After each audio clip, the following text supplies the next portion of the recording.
मोहम्मद आजम साहब, यहाँ रायबरेली और हैं। अमेठी से अब तक पत्ते खुल नहीं रहे हैं। क्या क्या आप किस तरह से ले रहे हैं इस चीज को?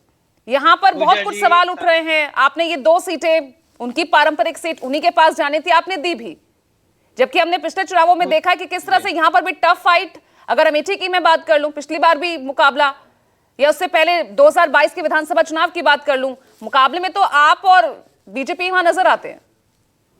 जी पूजा जी, इसीलिए मैं कह रहा हूं कि रायबरेली और अमेठी समाजवादी पार्टी और इंडिया गठबंधन की बहुत ही कंफर्टेबल सीट है। इसमें अगर इस सीट पे राहुल गांधी और प्रियंका गांधी नहीं भी आती हैं, तब भी ये गठबंधन जीतेगा। ये आज आप लिख लीजिए।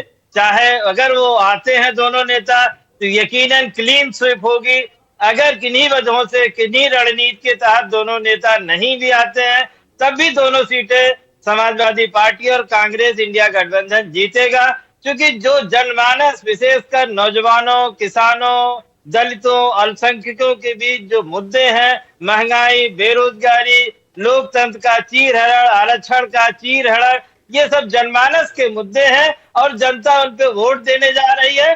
वहां समाजवादी पार्टी और कांग्रेस दोनों संगठनात्मक तौर पे भी बहुत मजबूत है और दोनों का वोट बैंक भी बहुत अच्छा है। इसलिए दोनों सीटें हम जीतेंगे। अब ये अच्छा होगा कि अगर राहुल गांधी, प्रियंका गांधी लड़ने आती हैं तो हमारे लिए भी एक सुखद खबर होगी। बिल्कुल, लेकिन अगर नहीं आते फिर एक गलत मैसेज जाएगा ना, जनता में तो जाएगा। जो पार्टी कैडर है उस पर भी कितना असर पड़ेगा। राहुल गांधी लड़ने आएंगे तो 22% बीजेपी फिर सवाल उठाएगी कि वायनाड से हार रहे थे इसलिए यहाँ लड़ने चले आए। बीजेपी को तो दोनों हाथ में लड्डू है ना, वो तो ये सोचती है अगर वो लड़ने आते हैं तब भी हम कहेंगे कि देखिए वो वहां से हार रहे थे, यहाँ लड़ने चले आए, और यहाँ लड़ने नहीं आएंगे तो कहेगी देखिए भाग गए। भाग क्यों गए भाई? अगर कोई भी आदमी एक सीट चयन करता है और उसे कॉन्फिडेंट है कि मैं ये जीत रहा हूं, तो दूसरी सीट वो क्यों खराब करेगा? वो भी ऐसी सीट जो कि कॉन्फिडेंट। लेकिन मोहम्मद आजम साहब, अगर राहुल और प्रियंका यूपी के चुनाव में नहीं होंगे तो मेरे ख्याल से आजादी के बाद 75 साल के इतिहास में ये पहली बार होगा जब गांधी परिवार से कोई भी यूपी के चुनाव में खड़ा नहीं होगा। यकीनन हम लोग चाहते हैं कि दोनों में से कोई चुनाव लड़े। ये हमारी इंडिया अलायंस और गठबंधन के सभी कार्यकर्ताओं, सभी नेताओं की ख्वाहिश है।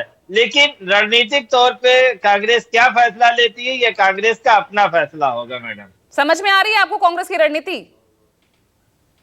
अभी तो कांग्रेस ने इसके पत्ते खोले नहीं है। कांग्रेस जो है, हो सकता है आज से कल तक में अपनी चीजें बताए कि हाँ क्या है, लेकिन सीट मजबूत है। हम लोग सीट जीतेंगे, ये हम आपसे कह सकते हैं।